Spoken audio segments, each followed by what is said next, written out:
On va prier. Et pendant qu'on est en train de prier aussi, si tu as à cœur de partager ce matin le lien avec quelqu'un, n'hésite pas à le faire. Je pense qu'on va apprendre des choses aujourd'hui qui vont améliorer qualitativement notre manière de prier.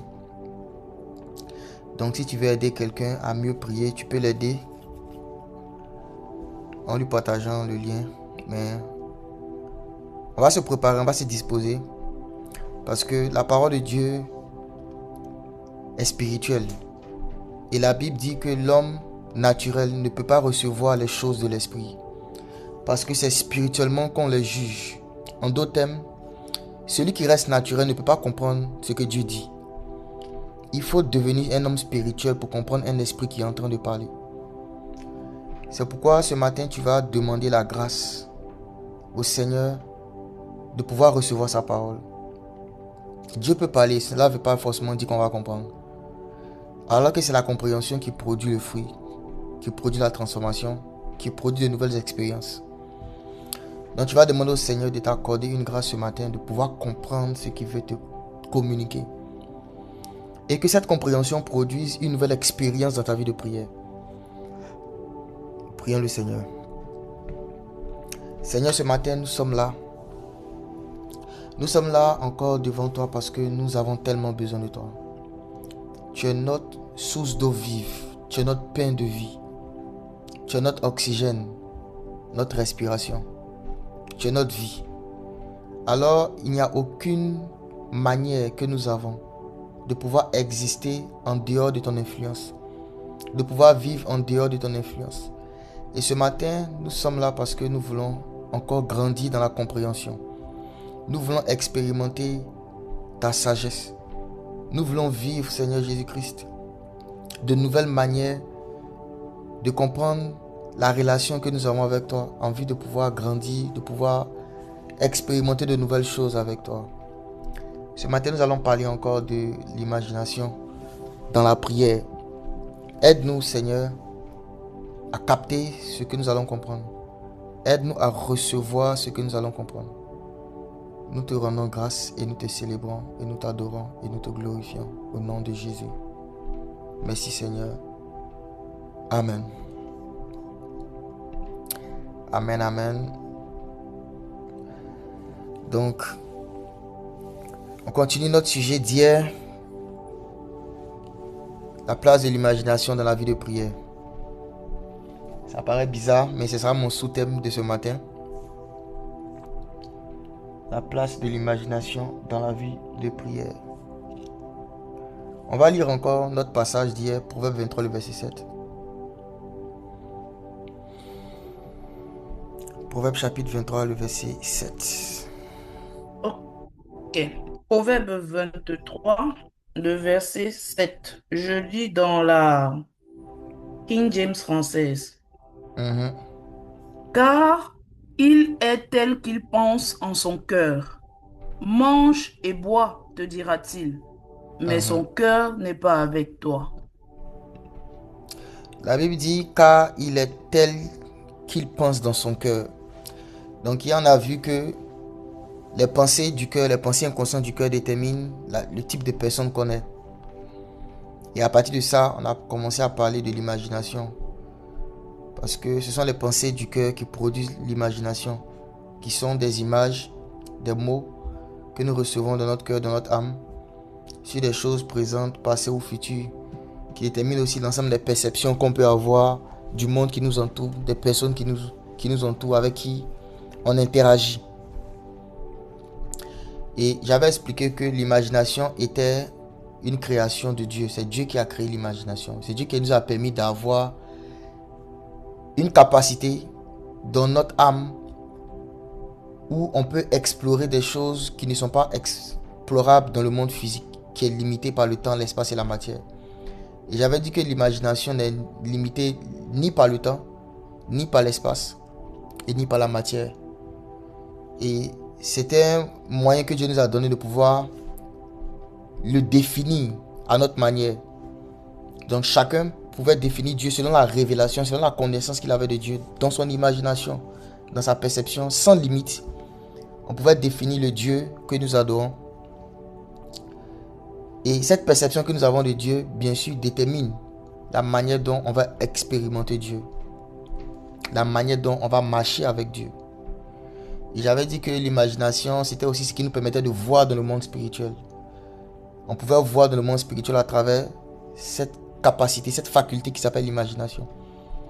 L'imagination était aussi un moyen que Dieu nous donnait de pouvoir télécharger des choses du monde invisible au monde visible.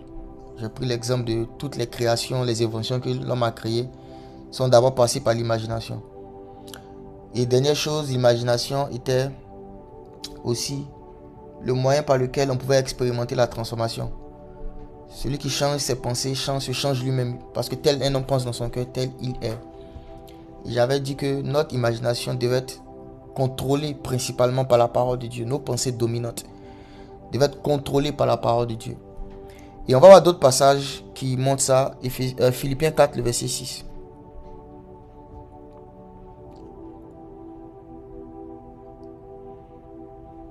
Donc, si tu as trouvé Prisca, tu peux lire 4. C'est 4, 6 ou 8. Ok, lis 4, 6.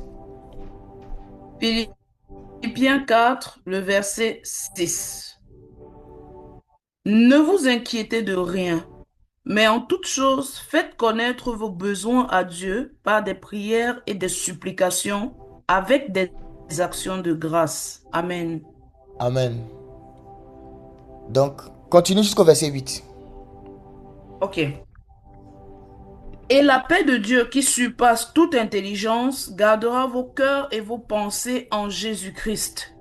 Au reste, frères, que tout ce qui est vrai, tout ce qui est honorable, tout ce qui est juste, tout ce qui est pur, tout ce qui est aimable, tout ce qui mérite l'approbation, ce qui est vertueux et digne de louange, soit l'objet de vos pensées.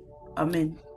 Donc, vous voyez ici une liste de choses dont l'apôtre Paul a parlé qui doivent être l'objet de nos pensées. Tout ce qui est vrai, tout ce qui est juste, tout ce qui est honorable, tout ce qui est vertueux, tout ce qui mérite l'approbation, tout ce qui est juste.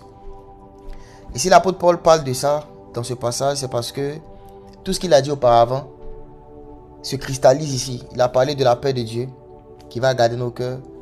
Il a parlé du fait de faire connaître à Dieu ses besoins par des prières et des supplications avec action de grâce. Et il conclut par dire que les pensées doivent s'aligner à la vérité, à ce qui est vrai, à la justice, à ce qui est juste. Et comme j'ai dit hier, on peut interchanger les mots pensée et imagination. Donc, Dieu veut que nos pensées, notre imagination soient alignées sur sa parole. Sur sa parole. Et ça veut dire quoi? Nos pensées sont alignées sur sa parole. Ça veut dire que on s'imagine en train de pratiquer la parole. Dans Matthieu chapitre 5, le Seigneur a dit une chose qui est très très puissante. Il a dit, si un homme regarde une femme pour la convoiter dans son cœur, il a commis adultère avec elle. Dans 1 Jean aussi, il a dit que celui qui hait son frère dans son cœur est un meurtrier. Donc, dans ces deux passages, on voit que le fait d'imaginer faire le mal, que ce soit en termes de convoitise ou bien en termes de souhaiter le mal de quelqu'un par la haine, Dieu considère que ça équivaut à l'action. Parce que celui qui regarde une femme pour la convoiter dans son cœur, ce qui se passe, c'est qu'il imagine des choses. Et cette imagination-là, Dieu dit qu'il a commis adultère. Dieu n'a pas dit que c'est comme s'il avait commis adultère. Le Seigneur Jésus a dit il l'a fait. Donc, dans la définition de Dieu de l'imagination, ce que tu imagines de mal est une action que tu as posée.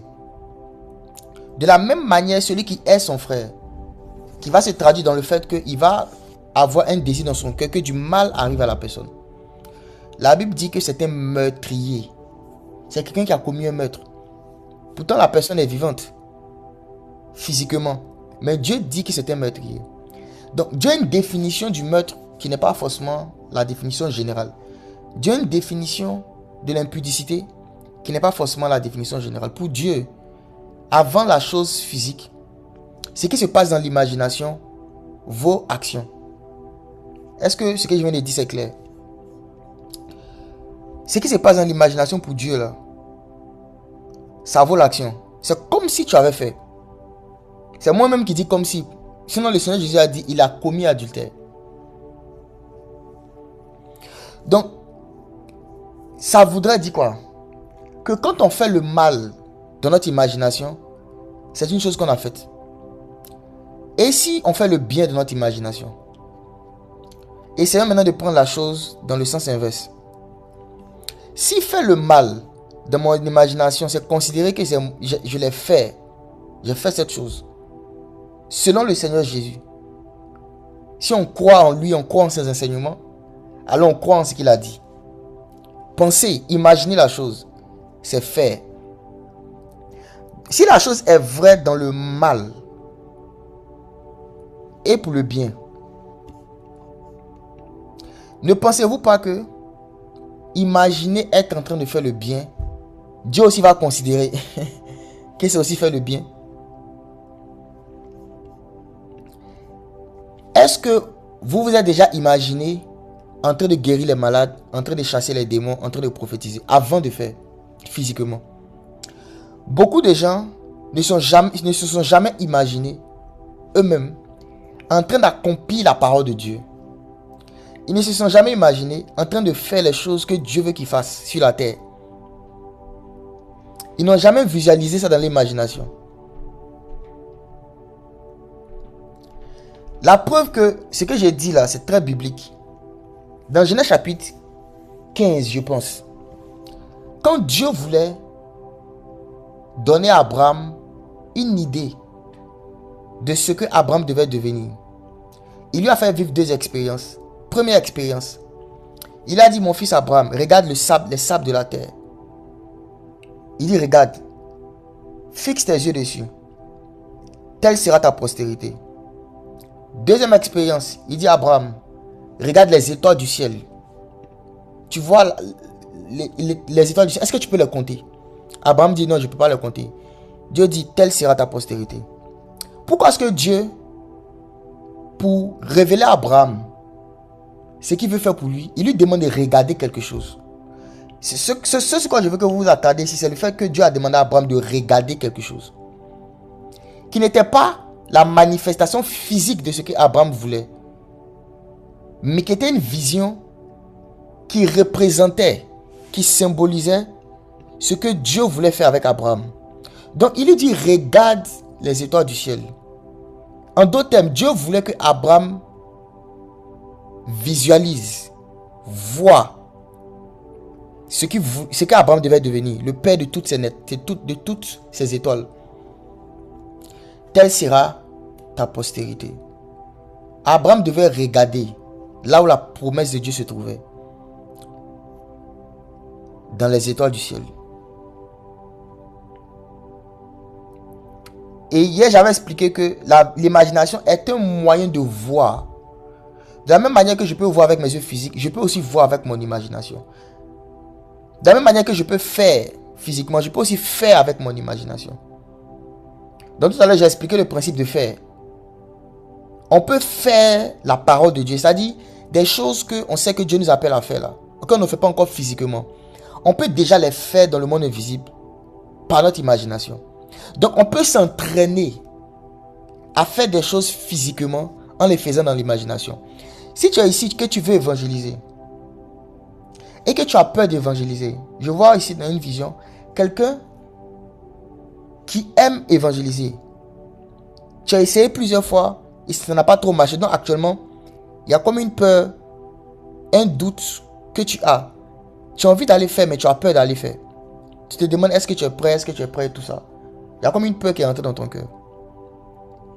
Voici un conseil que je vais te donner. Avant d'aller évangéliser dehors là, évangélise d'abord dans ton imagination. Tu peux détruire la peur là en faisant la chose d'abord dans ton imagination. Tu vas te rendre compte que tu vas aller sur le terrain là. C'est comme si tu seras déjà un gars expérimenté. Tu seras expérimenté. C'est que tu penses que ce n'est rien, genre je m'imagine en train de faire là. Je te dis, tu seras très surpris quand tu seras dans le cas pratique. C'est comme si tu avais déjà fait la chose plusieurs fois. C'est comme si tu avais déjà fait plusieurs fois. Pourquoi? Parce que celui qui a regardé une femme pour la convoiter, il a commis l'adultère. En d'autres termes, celui qui a pensé à évangéliser et les âmes sont converties, il est évangélisé aussi. Donc dans la pratique là, ton âme sera, c'est comme si ton âme va se dire, comme si j'ai déjà fait ça plusieurs fois. Donc la peur là va partir. Ça va partir. Moi je me suis rendu compte que depuis le moment où j'ai commencé à régulièrement m'imaginer en train de chasser les démons, c'est devenu beaucoup plus facile pour moi de le faire. Vu que je prends le temps de méditer, je me vois en train de faire la chose. Donc je m'habitue à faire. Je m'habitue. Donc quand je me retrouve devant un cas, je ne cherche pas mes mots. C'est instinctif, c'est automatique. Pourquoi? Parce que c'est comme si j'ai tellement fait ça. J'espère que ce que j'ai dit là, quelqu'un comprend. C'est comme si j'ai tellement fait ça que je suis habitué. Donc quand je me retrouve maintenant dans le cas physique concret là, c'est que j'ai eu l'habitude d'imaginer, de méditer, de penser. Ça se manifeste naturellement. Comme si j'étais quelqu'un qui a fait ça par expérience plusieurs fois. Et ce n'est pas faux que je l'ai fait par expérience. Parce que selon les paroles du Seigneur Jésus, celui qui a imaginé une chose, il a déjà fait la chose. Celui qui a imaginé une chose, il a déjà fait la chose. Donc vous pouvez utiliser votre imagination, non, pour vous entraîner dans le don spirituel. Ça paraît fou ce que j'ai dit. Mais vous pouvez utiliser votre imagination pour vous entraîner dans les dons spirituels. Je n'ai pas dit que parce que vous allez faire ça une fois, deux fois, trois fois, vous allez commencer à expérimenter les dons de manière extraordinaire. Faites ça de manière continuelle. Continuellement tous les jours. Je vous dis, au bout d'un moment, si vous êtes persévérant, vous faites ça de manière continuelle. Au bout de quelques jours, il ne peut même pas mener quelques mois. Si vous le faites de manière consistante, vous pouvez utiliser votre imagination pour entraîner vos dons spirituels. Et ce que je vous dis là, moi je fais ça.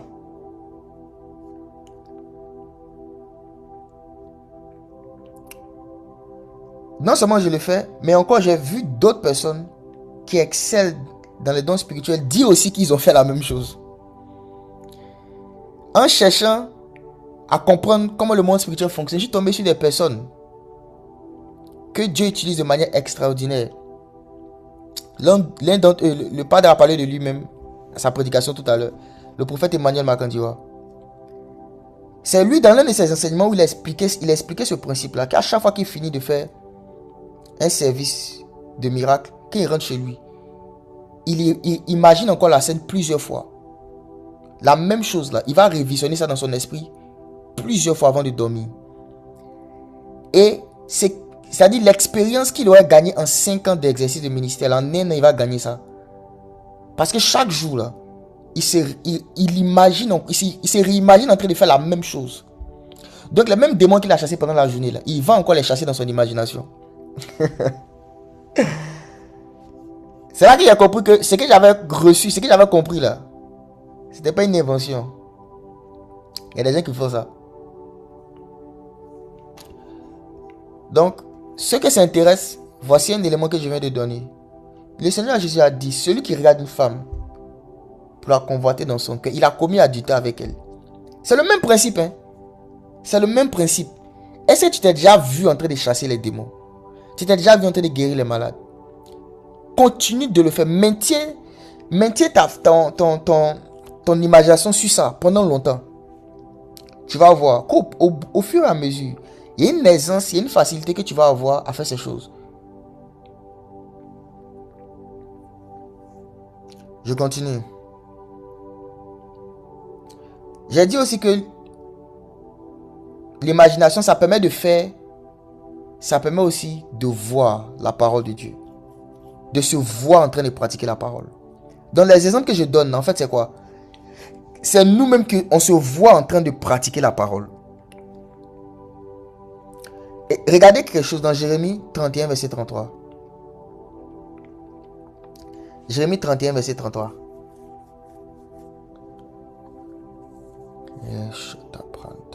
Jérémie 31, verset 33. C'est ça.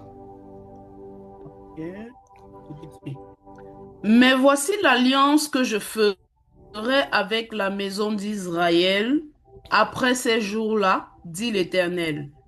Je mettrai ma loi au-dedans d'eux, je l'écrirai dans leur cœur, et je serai leur Dieu, et ils seront mon peuple. Amen. Ok, amen. Il dit quoi? Il dit il mettra sa loi où ça? Dans leur cœur. Dans Au-dedans leur d'eux, cœur, pardon. Au-dedans d'eux. au-dedans d'eux. Si tu lis dans la version anglaise, on dit dans leur intelligence, dans leur esprit.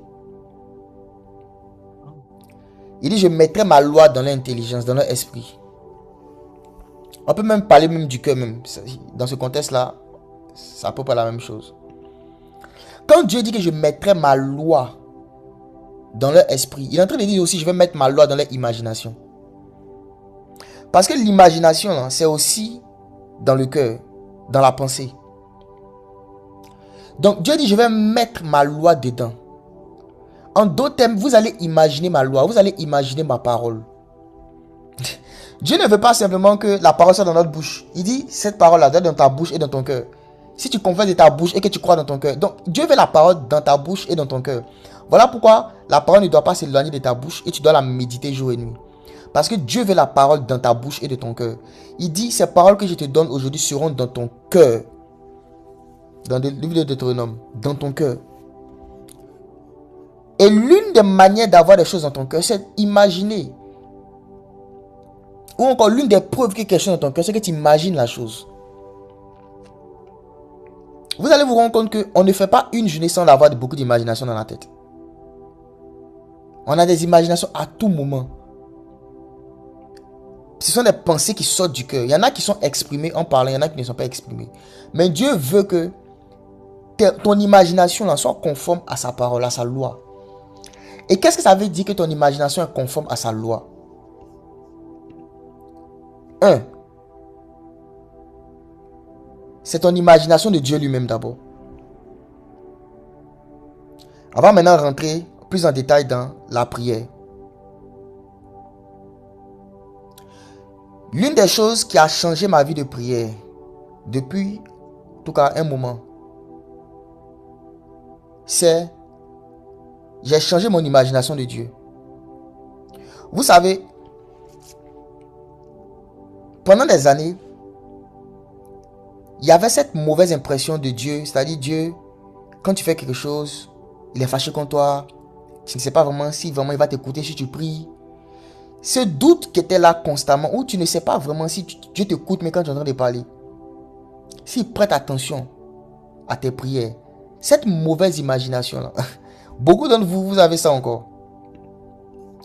Et vous savez, c'est dû à quoi? C'est dû simplement à la perception qu'on a de nous-mêmes. C'est-à-dire, on a une perception de nous-mêmes à cause des erreurs, des manquements qu'on a, qu'on projette sur Dieu. Puis vu qu'on se voit d'une manière bizarre, on se dit que Dieu nous voit comme ça aussi. Et on prend notre propre perception pour la perception de Dieu. On prend notre propre image de nous-mêmes, les sentiments qu'on a sur nous-mêmes, pour ce que Dieu sent ou pense de nous. Et c'est une grave erreur. Ça donne une image détournée de Dieu. Ça donne une image fausse de Dieu. Quelqu'un demande c'est quoi? Est-ce une différence imaginer? Non, c'est la même chose. Tant que tu le fais dans ton esprit, il a dit l'imagination c'est des paroles et des images que tu as dans ton cœur. On a une fausse image de Dieu qui est due au fait que nous, on a une fausse image de nous-mêmes. À cause de nos manquements, à cause de nos fautes. Donc quand on prie même, il y a un peu comme si il y a un Dieu qui est là méchant, qui est fâché, qui est prêt à te taper ou à, je sais pas, à te punir pour tes erreurs. Et quand j'ai compris ce que le Seigneur m'a fait, ce que le Seigneur m'a enseigné sur la perception que tu as de Dieu va déterminer ton expérience de Dieu. J'ai dit, ok, quelle est la perception que je dois avoir de Dieu? et de moi-même. Et c'est là maintenant que le Seigneur m'a fait voir dans la Bible que beaucoup de choses qu'on pense sur Dieu là, c'est faux en fait. On n'a pas la bonne perception du Saint-Esprit. C'est pourquoi on n'a pas de relation avec lui. Notre manière de voir le Saint-Esprit là, c'est mauvais. Et ça fait qu'on n'a pas de relation avec, on n'a pas de bonne relation avec Dieu. Beaucoup de gens voient le Saint-Esprit comme quelqu'un qui est muet, qui ne parle pas.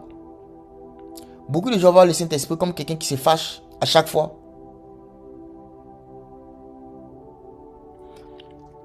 Jusqu'à ce que, ma soeur, on va lire ensemble 1 Corinthiens chapitre 13. 1 Corinthiens, 1 Corinthiens 13. chapitre 13, oui. Oui, donc. À partir du verset Quel 4. verset? 1 Corinthiens 13, verset 4. La charité est patiente, elle est pleine de bonté. La charité n'est point envieuse. La charité ne se vante point, elle ne s'enfle point d'orgueil, elle ne fait rien de malhonnête. Bon, Elle attendez, ne cherche avant de point continuer, son on intérêt. va aller doucement. Mm, Avant de continuer. mm. Quand on dit la charité ici, là, on parle de quoi? Selon toi, selon ce que tu sais de la Bible. On parle de l'amour. On parle de l'amour. Ok. Mm. Maintenant, l'amour, là, c'est quoi? C'est Dieu. C'est Dieu. Ok, ce qui est très vrai. Dieu est agapé. Mais il y a une chose que je vais faire remarquer ce matin. En fait, ce qu'on appelle l'amour, là, c'est la personnalité du Saint-Esprit. Mm. C'est la personnalité de Dieu, en fait. C'est-à-dire, si on dit, Prisca, quelle est ta personnalité? Si tu te connais, tu peux te décrire. Tu dis, ah, moi, je suis comme ça, je fais ça, j'aime ça, j'aime ça. Ça, c'est ta personnalité. Si on dit Saint-Esprit, quelle est ta personnalité? 1. Patient. Lent la colère. Lent la colère veut dire quoi? Le mot patient, c'est la même chose que lent la colère. C'est la même chose.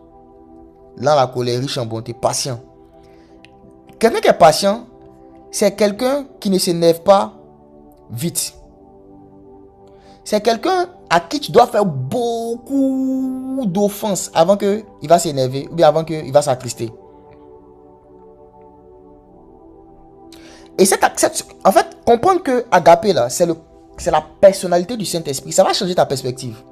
Regarde par exemple, beaucoup de gens, si Dieu leur dit jeûne aujourd'hui, et puis il doit jeûner qu'à 15h, il mange à 14h30. Il se dit que le Saint-Esprit a fermé le ciel sur lui. Jean, il a trop péché, le Saint-Esprit est trop fâché contre lui. Non, c'est toi-même qui est fâché contre toi. Hein. Est-ce que vous connaissez le niveau de lenteur à la colère du Saint-Esprit? Quand on dit que l'amour est patient, là, ça veut dire quoi? Ça veut dire, même si dans une journée, Prisca, tu pêches 77 fois, 7 fois, Dieu n'est pas en colère contre toi. Pierre a demandé au Seigneur Jésus, combien de fois dois-je pardonner mon frère dans une journée? Est-ce 7 fois? Le Seigneur a dit non, c'est pas 7 fois. Hein. C'est 77 fois 7 fois. Et on sait tous que Dieu ne donne pas un commandement que lui-même ne pratique pas. Ça veut dire quand tu te lèves le matin là, au minimum, ça veut dire le minimum de péché que tu peux faire là, c'est 77 fois 7 fois. Le minimum de désobéissance. Et je pense pas que tout en fait, je pense pas qu'il y a quelqu'un qui est ici qui arrive à ça. En tout cas, si tu as la MS, je pense pas que tu arrives à ce niveau là. De désobéissance, tu désobéis plus de 500 fois dans la même journée au Saint-Esprit, non. Souvent c'est 2, 3 fois, 4 fois. Il te demande à faire quelque chose que tu n'as pas fait. Mais toi tu penses que ça là, il est trop fâché en fait. Et ça qui te fait comprendre que non, tu te trompes. Ton imagination du Saint-Esprit est fausse. Il n'est pas fâché. Ça ne veut pas dire que tu dois faire. Hein. Comprenez-moi bien. Parce que la conséquence c'est que toi, ça va t'empêcher de grandir vite en fait. C'est-à-dire, on nous grandit spirituellement par l'obéissance à Dieu. C'est-à-dire que quand le Saint-Esprit nous donne des commandements, des instructions qu'on fait là, ça nous fait grandir spirituellement, on gagne du temps. Mais Dieu lui-même là, Dieu lui-même dans son cœur, Dieu dans son cœur, il ne peut pas être fâché contre quelqu'un ici qui a le sang de Jésus. Je vous dis la vérité. Il y a une fois, je disais à des frères que, est-ce que vous savez qu'à cause du sang de Jésus, Dieu ne peut jamais se fâcher contre vous? Ils disent non, ils ne comprennent pas. Il dit oui. C'est parce que vous ne savez pas ça que votre relation avec Dieu est bizarre. Vous avez toujours l'impression d'un Dieu fâché qui est là, qui vous attend pour vous chicoter. La Bible dit que l'amour est patient. Il est lent à la colère. Si tu veux voir comment Dieu est lent à la colère là, regarde. Satan. Est-ce que tu as plus péché que Satan, Prisca? Non, non. Mais est-ce qu'actuellement là, Satan est jugé? Non, pas encore. Son jugement n'est pas encore définitif. C'est vrai qu'il était jugé à la croix, mais son jugement dans le lac de feu n'est pas encore arrivé. Pourquoi Dieu attend? Même Satan, qui est le père du mensonge, qui est le père des meurtriers, le plus grand péché de l'univers, de toute l'éternité, Dieu est patient à lui. Toi, ton petit truc que tu as fait, tu n'as pas gêné ou bien tu n'as pas... tu n'as pas appelé... En fait, je veux vraiment qu'on comprenne que quand on dit que Dieu est amour, là, c'est sa personnalité. C'est pas que Dieu fait ça pour toi. Hein. C'est pas pour toi que Dieu fait ça. C'est pas pour moi que Dieu fait ça. C'est comme ça qu'il est. Et ça le désole que tu ne le connaisses pas, que tu ne crois pas en ce qui est écrit concernant son caractère. C'est sa nature. C'est pas du genre, il fait ça parce qu'aujourd'hui il est content, ou bien aujourd'hui il a bu le thé, il a bu le café, donc il est content. Ce n'est pas ça. C'est juste que c'est comme ça qu'il est, c'est sa constitution. Agapé est patient. Il est lent à la colère. C'est pour ça que plus tu connais Dieu, plus tu deviens patient. C'est-à-dire quand les gens font des bêtises, tu les rates, tu dis ok, bon, tu vas mieux faire prochainement. En fait, tu sens pas une colère, une animosité. Tu sens pas ça en fait. Pourquoi? Tu commences à devenir comme Dieu. Quand tu commences à devenir comme ça, tu sais que tu es devenu spirituel. Quand des gens font des bêtises autour de toi, et il y a un niveau d'animosité que ça te dit. C'est-à-dire, c'est pas que tu aimes ce qu'ils ont fait, mais tu es plus concentré sur comment les emmener à comprendre que ce qu'ils ont fait est mauvais que toi être fâché en fait. Comprenez que le rôle du Saint-Esprit là, ce n'est pas de venir dire non, Prisca, tu vois comment tu es mauvaise, tu n'as pas jeûné aujourd'hui. Ça c'est de diable. Je te dis quelque chose. Hein. Si Dieu te dit de jeûner, et prends un exemple comme ça, que tu n'as pas pu jeûner, voici comment le Saint-Esprit va te parler. Il va te dire, ma fille, vraiment, je veux passer plus de temps avec toi, c'est pour ça que je te demande de jeûner. J'aime ta présence. Est-ce que toi aussi tu veux aimer ma présence? Et si tu n'as pas la force, demande-moi, je vais te donner la force. Mais je veux passer plus de temps, je veux passer un temps de qualité avec toi. C'est pour ça que je t'ai demandé de jeûner. Et ma grâce est là pour toi. En fait, la voix du Saint-Esprit, c'est la voix des solutions. C'est pas la voix de l'accusation. Le Saint-Esprit n'accuse jamais. Je vous dis jamais. Regardez tous les versets de la Bible qui parlent du Saint-Esprit. Il n'y a pas d'accusation dedans. Le seul qui accuse, c'est le diable et la conscience. C'est toi-même ta propre conscience. De juste là. C'est ça qui t'accuse. Et puis Satan. Quand le Saint-Esprit te convainc, il ne te convainc par amour. Imagine quelqu'un qui vient te dire, ma fille, je voulais que tu pries aujourd'hui au moins 1 heure. Parce que j'aime ta présence. Est-ce que ça là, ça te convainc pas? Imagine que tu devais prier. Presque imagine que tu devais prier 1 heure. Et puis finalement tu n'as pas prié. Et puis après tu entends une voix qui te dit, oh ma fille, vraiment j'attendais tellement que tu passes du temps avec moi. Vraiment. J'aime trop ta présence. Ça là, ça va pas te convaincre. Si, ça convainc. Donc. Mais ça te convainc par quoi? Par la condamnation et par l'amour. Par l'amour. Tu vois? Et il y a un autre type de conviction qui va venir par exemple te dire, toi tu es chrétienne comme ça. Et puis tu fais un programme de prière, tu ne pries pas. Ouais. Est-ce que toi tu es une vraie chrétienne? Et puis souvent, beaucoup de gens pensent que ça c'est le Saint-Esprit, non? C'est pas le Saint-Esprit. Il parle pas comme ça. C'est qu'il dit là, il y en a qui vont découvrir le Saint-Esprit d'une nouvelle manière. C'est comme si vous l'avez jamais rencontré. Pourtant, il est avec vous tous les jours. C'est juste que vous ne croyez pas en ce qui est écrit par rapport à son caractère. Vous imaginez vous-même vos propres sentiments par rapport à vous-même là. Et les sentiments, peut-être souvent de certains prédicateurs ou bien même des parents que vous avez eu là. C'est ce que vous prenez, vous attribuez ça au Saint-Esprit. Ce qui n'est pas le cas. Ce que la Bible dit de lui, c'est ce qui est vrai. Regarde, on dit l'amour est patient. Ça veut dire que Dieu là, il est lent à la colère. C'est-à-dire Dieu peut pas, le Saint-Esprit peut pas venir comme ça puis s'énerver. Non. Si vous regardez dans la Bible, Vous allez voir que quand on parle de la colère de Dieu, là, on parle de la colère de Dieu contre les fils de la perdition. La colère de Dieu n'est jamais sur les sauvés. Les deux sentiments que tu peux causer dans le Saint-Esprit, c'est quoi? C'est l'attrister et l'éteindre. Et dans les deux cas-là, ce n'est pas que c'est le Saint-Esprit qui dit non, je suis fâché, je m'en vais. Quand on dit que tu attristes le Saint-Esprit, c'est quoi? C'est que c'est comme quelqu'un qui t'aime. Imagine par exemple, Prisca, tu as ton mari, il t'aime. Oui. Il y a des choses qu'il veut que tu fasses. Et puis à chaque fois qu'il te demande de faire quelque chose, tu ne fais pas. Est-ce que c'est pour ça que il va te dire non, je te rejette? Non. Mais il va t'attrister, non? Il sera attristé, oui. Il sera attristé. Tu vois? Et ça, c'est l'être humain. Maintenant, imagine Dieu qui est amour. Lui, son amour est limité. Maintenant, imagine maintenant Dieu, là. Lui, il est totalement amour. C'est-à-dire, son niveau de tristesse est multiplié même. À cause de l'amour qu'il a pour toi. En fait, c'est l'amour que Dieu a pour nous qui fait que Dieu s'attriste. Ce n'est pas le fait que Dieu... Depuis le jour où Christ est mort, là, la colère de Dieu, là, elle n'existe plus pour tous ceux qui sont rachetés. Il y a aucune... Dieu a zéro colère contre tous les rachetés. Parce que toute sa colère était mise sur son fils. Donc Dieu ne peut pas te voir. Quand il te voit, il voit Jésus crucifié. Il peut plus être en colère. C'est fini. Par contre, parce qu'il t'aime, tu peux l'attrister. Donc c'est toi-même qui tu peux l'attrister en faisant quoi justement? En ne croyant pas en lui. En fait, c'est l'incrédulité même qui attriste plus le Saint-Esprit que le péché. L'incrédulité là, le fait de ne pas croire qu'il t'aime, c'est ça même qui attriste plus le Saint-Esprit.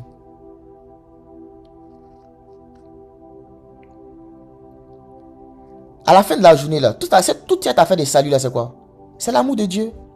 Si Dieu ne nous aime pas, quelqu'un qui est mort pour toi. En fait, à la fin de la journée là, toute cette affaire de salut là, on est sauvé, on va au ciel là. C'est l'amour de Dieu. Et l'amour de Dieu, ce n'est pas une philosophie. C'est tangible, c'est réel. Mais est-ce que tu y crois? Il dit agapé est patient. Ça, c'est le comportement du Saint-Esprit. Il est quoi? Plein de bonté. Oh! Est-ce que Christ a déjà rencontré quelqu'un qui est plein de bonté? Oui, donc, oui.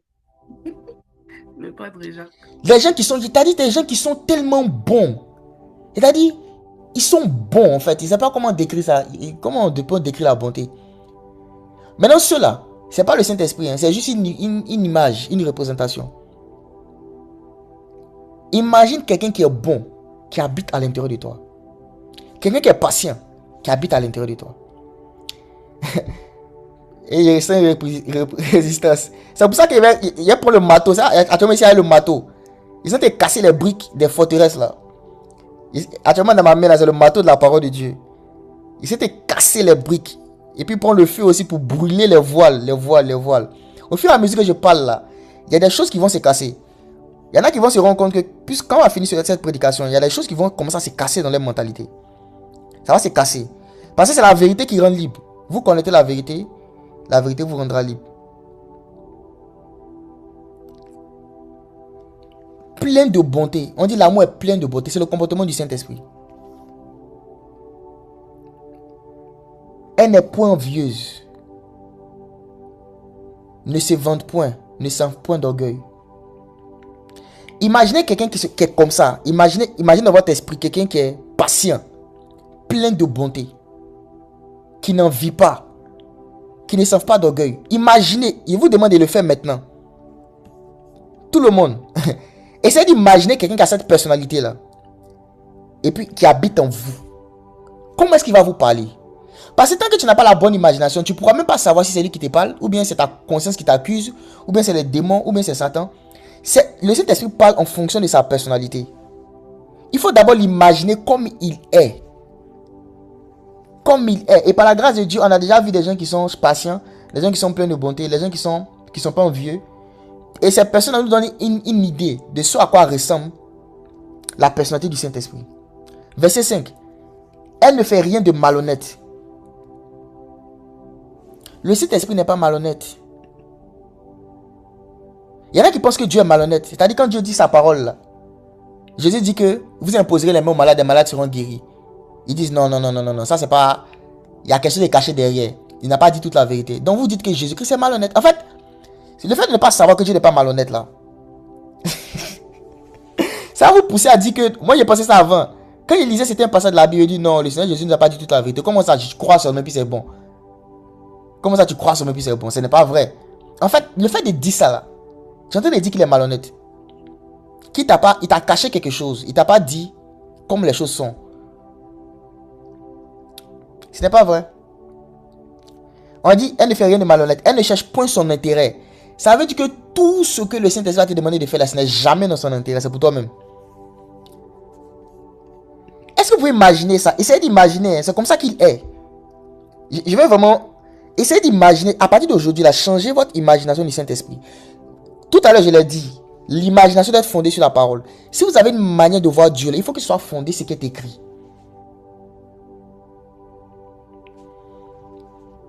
Agapé, c'est la personnalité du Saint-Esprit. Il ne cherche point son intérêt. Donc, quand on dit cherche point son intérêt, s'il me dit de faire quelque chose, c'est que c'est de mon intérêt à moi, ce n'est pas dans son intérêt à lui. On dit, elle ne s'irrite point. C'est ce que je disais tout à l'heure. S'irriter. Vous voyez un Dieu vous voyez un Dieu qui s'irrite, qui est là, qui est énervé. Ce n'est pas le Saint-Esprit. Ne s'irrite point. Elle ne s'irrite point.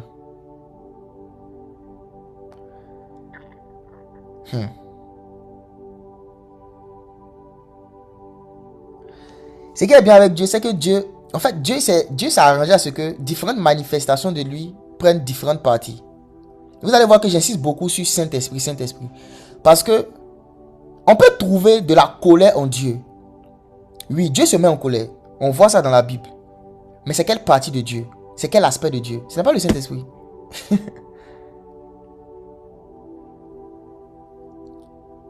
Si vous regardez dans l'Apocalypse, on parle de la colère de l'agneau.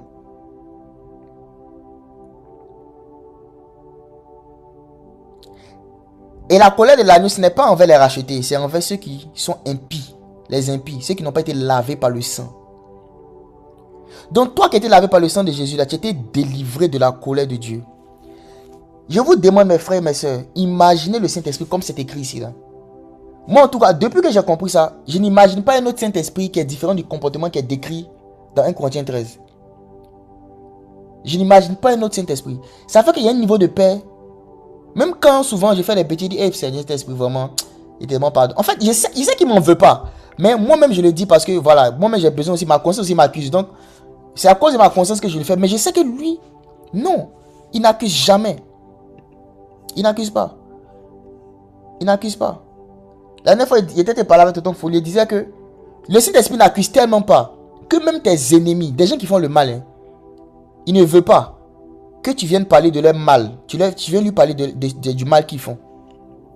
Ce n'est pas un esprit d'accusation. C'est un avocat. Un avocat défend toujours son client, indépendamment de si le client est criminel ou pas. Ou bien. Même un criminel est... Un avocat défend toujours son client. Même si le gars est un criminel. Le Seigneur nous a dit quoi? Il dit, je vous enverrai un parakletos. Le parakletos là, dans le grec, c'est un avocat, c'est quelqu'un qui te représente devant la cour de justice.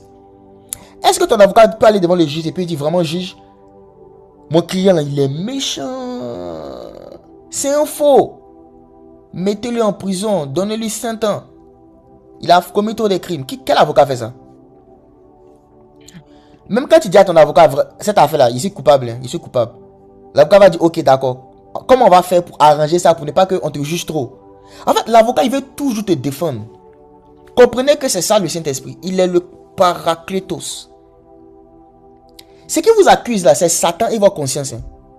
Ce n'est pas le Saint-Esprit. La voix aussi qui vient parler du mal des autres, ce n'est pas aussi le Saint-Esprit. Hein. Parce que la même chose qu'il fait pour toi, il fait ça pour les autres aussi.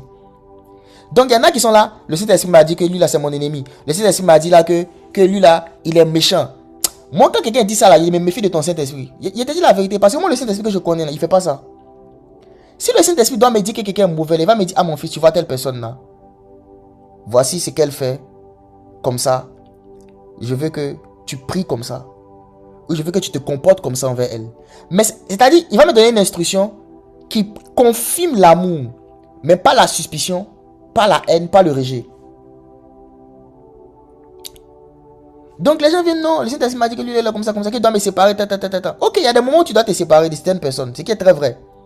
Mais j'ai dit dans beaucoup de cas là, c'est des esprits de calomnie qui viennent fatiguer les gens. Et ça ne remet pas en cause la véracité de la personne peut être vraiment une mauvaise personne. Mais est-ce que c'est la manière dont tu la vois là, c'est comme ça que Dieu la voit? Est-ce que vous savez même que les sorciers là, Jésus veut les sauver? Les marabouts, Jésus veut les sauver. Quand on dit l'amour de Dieu là, les gens pensent que l'amour de Dieu là, c'est seulement quand c'est pour eux, ça marche. Non, l'amour de Dieu, c'est large. Ça s'applique à tout ce que Dieu a créé. Ce n'est pas toi seulement que Dieu aime. Dieu aime aussi tout ce qu'il a créé.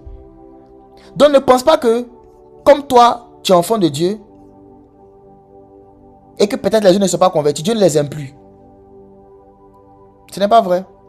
Il y en a même qui pensent, même dans la chrétienté, il y en a qui pensent que Dieu les aime plus que les autres. Donc le Saint-Esprit vient leur dire non, lui il est mauvais, lui il est mauvais, lui il est mauvais, lui il est mauvais. C'est-à-dire, le Saint-Esprit là, c'est lui qui il vient calomnier les autres auprès d'eux. Sans jamais eux leur dire leurs défauts.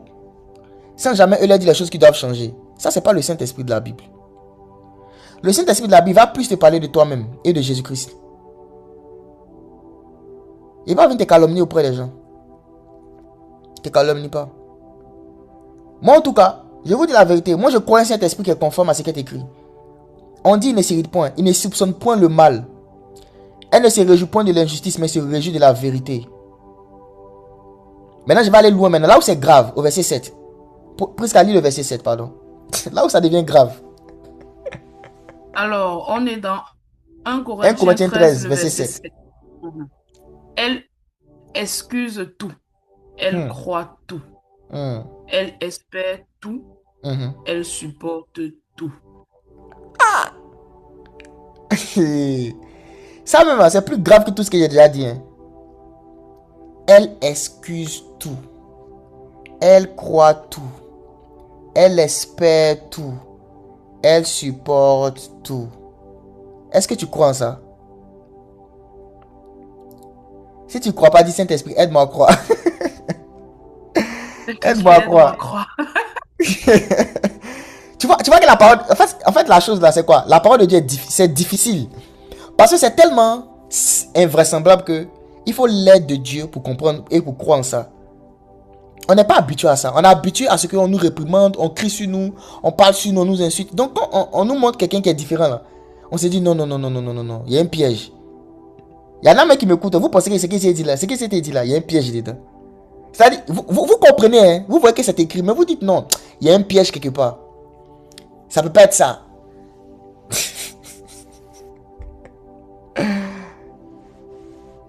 C'est la vérité. La parole de Dieu est la vérité. Est-ce que vous pensez vraiment que ici Dieu parlait d'un comportement que nous on peut avoir? Non, il parlait pas de nous, il parlait de lui-même. C'est de lui-même qu'il parlait. Maintenant, si on est en communion avec lui, on va manifester ce comportement. Sinon, c'est de lui-même qu'il parlait. Elle excuse tout, croit tout. Après, prenez le temps de lire, lisez ça attentivement. Si vous voulez avoir une relation avec le Saint-Esprit, lisez ça attentivement. Regardons encore un autre passage. Galates 5, verset 22. On voit encore le comportement du Saint-Esprit. Galates 5, verset 22. Verset 22. Ok. Mais le fruit de l'esprit, c'est l'amour, la joie, la paix, la patience, la bonté, la bénignité, la fidélité, la douceur, la tempérance. Voici le fruit de l'esprit. La douceur. Est-ce que le Saint-Esprit qui te parle, il est doux? Est-ce qu'il est joyeux? Est-ce qu'il rigole? Je vous dis, votre imagination de Dieu, c'est ce qui détermine la relation que vous avez avec lui. Le Saint-Esprit est saint. Il est saint. Il n'aime pas le péché. Mais il t'aime toi. Maintenant, quand toi et le péché, vous êtes mélangés là, il vient te chercher toi. Et puis il t'encourage et il t'aide à laisser le péché. Mais il ne vous rejette pas, vous deux. Le fruit de l'esprit, c'est l'amour. C'est ce qu'on vient de lire tout à l'heure. C'est pour ça qu'il dit que l'amour agapé là, c'est le comportement du Saint-Esprit. Quand on dit fruit là, dans la Bible, le fruit là, c'est le comportement de quelqu'un. C'est le caractère. On dit que vous les reconnaîtrez à leurs fruits, à leur comportement. Donc le fruit de l'esprit, c'est l'amour. Si tu veux savoir c'est quoi l'amour maintenant, va dans 1 Corinthiens 13, tu vois ce que l'amour veut dire. Agapé. Après, on dit quoi? C'est la paix. Il est en paix. Il est calme. C'est pour ça que le Saint-Esprit veut parler. Il y a un silence que tu dois faire. Parce que c'est un esprit de paix. Si tu es trop bavard, tu ne peux pas entendre sa voix. La paix, la joie, il est joyeux. Il rigole. La fidélité, la tempérance, la douceur. La douceur.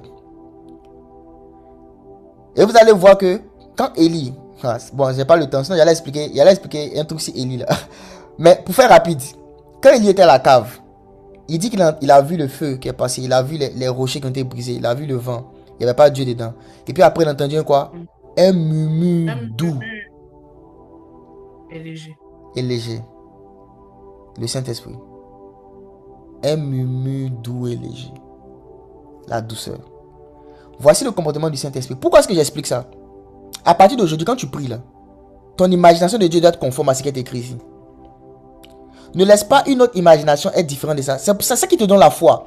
Quand moi, par exemple, j'imagine un Dieu qui m'aime tellement, qui veut il veut que je sois bien, et puis je lui demande quelque chose dans la prière, je n'ai pas de doute qu'il va me donner.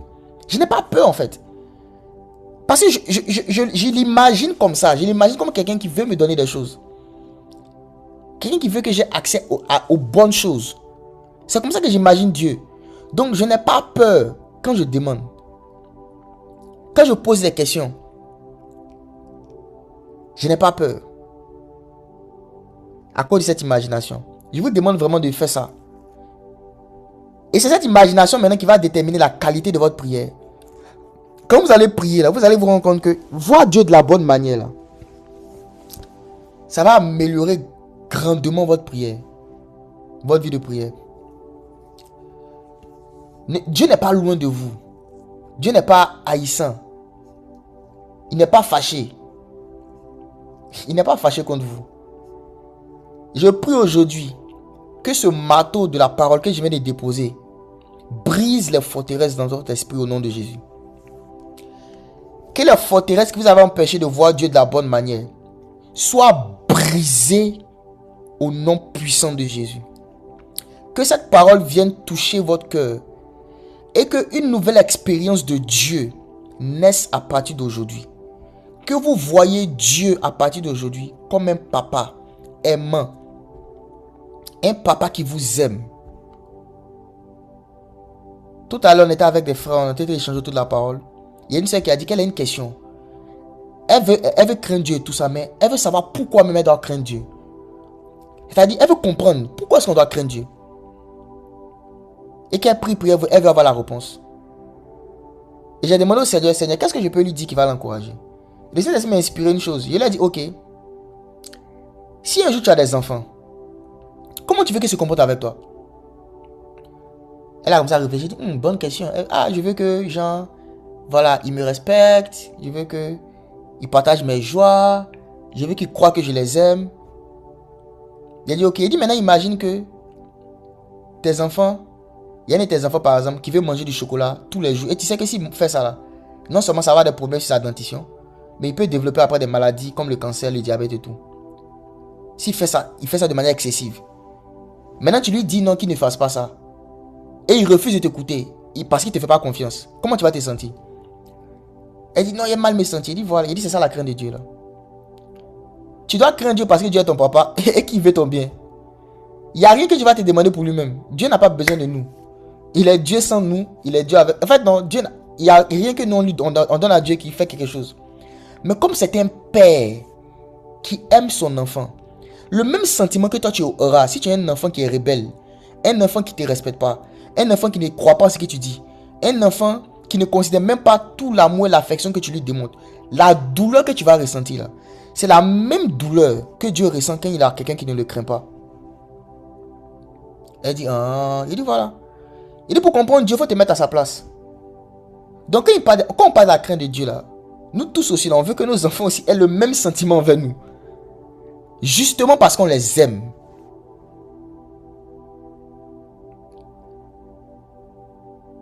Si vous ne croyez pas en l'amour de Dieu, c'est que vous ne croyez pas au salut.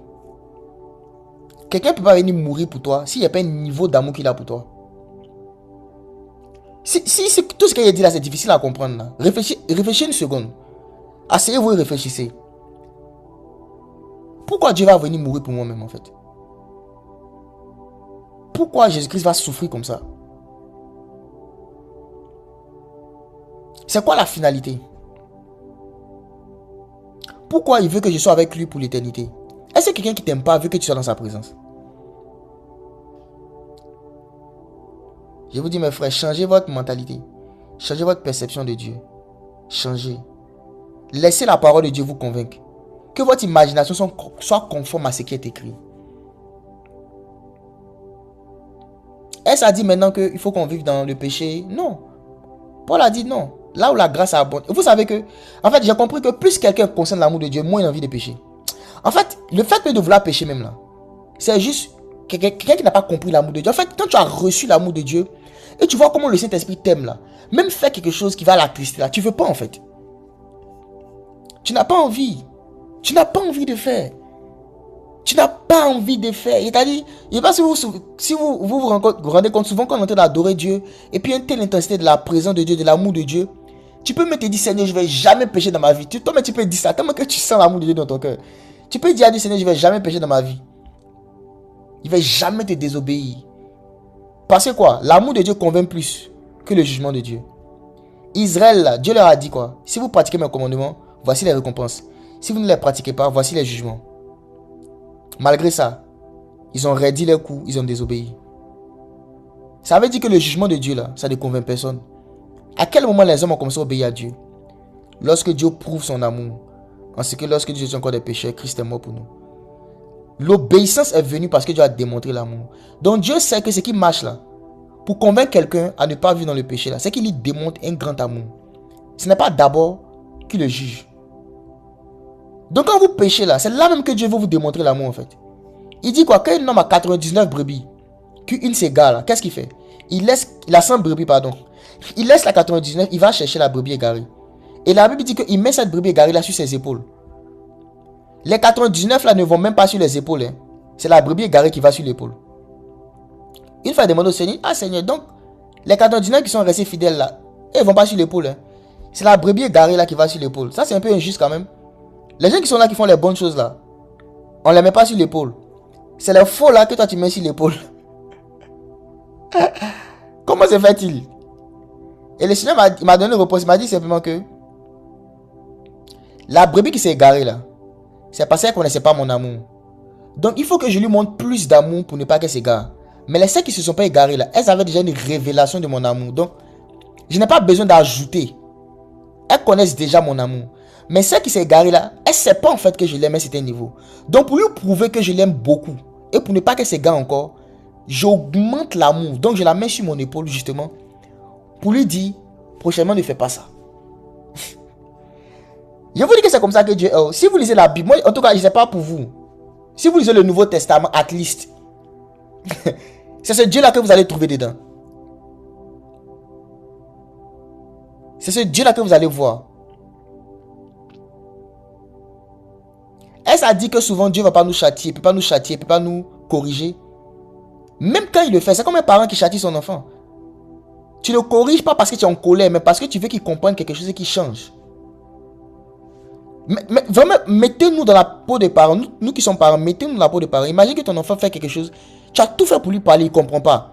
Donc tu veux lui donner une punition pour lui enseigner une leçon, même pas parce que tu lui veux du mal. C'est la même chose avec Dieu. Et c'est encore même, c'est un dernier recours. C'est un dernier recours. Parce que Dieu est lent à la colère. On va prier. Je n'ai même pas fini mon message. Peut-être que la prochaine fois, je vais continuer encore sur le sujet. Je voulais aussi parler de comment est-ce que l'adoration peut nous aider à prier, des prières d'adoration. Quand on prie en langue et tout ça, comment utiliser notre adoration pendant qu'on prie en langue. Mais je n'ai pas pu le faire aujourd'hui. Mais je pense que ce que j'ai dit aujourd'hui là, ça va déjà aider beaucoup dans leur vie de prière. Tu vas dire, Seigneur, aujourd'hui, je vais arrêter de te voir comme un Dieu méchant. Cette mauvaise image que Satan a mis dans mon cœur te concernant là, je vais briser ça. Je veux avoir une relation avec toi qui est conforme à ce qui est écrit dans la Bible. Je veux t'imaginer comme le Dieu qui s'est révélé dans la Bible. La Bible dit que l'amour est patient. Ton fruit, c'est l'amour. Ton comportement, c'est l'amour. Ta nature, c'est l'amour. Et l'amour est patient. L'amour excuse tout. L'amour croit tout. L'amour ne s'irrite point. Je veux croire en ça. Aide-moi. Est-ce qu'on peut prier? Prie de tout ton cœur. Prie de tout ton cœur. Ne prie pas de manière religieuse. Prie de tout ton cœur. Et pendant que tu pries aussi, moi je vais prier pour toi. Prie de tout ton cœur.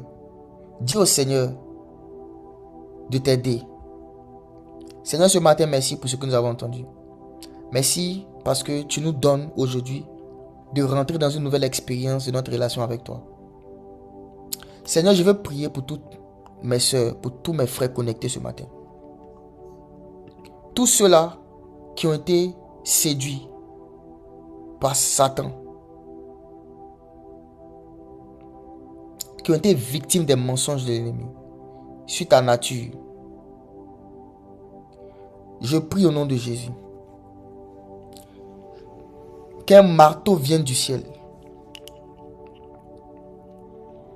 et que ce marteau de ta parole brise les hauteurs et les raisonnements qui s'opposent à la connaissance de Dieu. Ces forteresses qui étaient là depuis des années, qui créaient l'incrédulité, la peur, le doute concernant l'amour de Dieu. Au nom de Jésus ce matin, je déclare qu'elles sont détruites.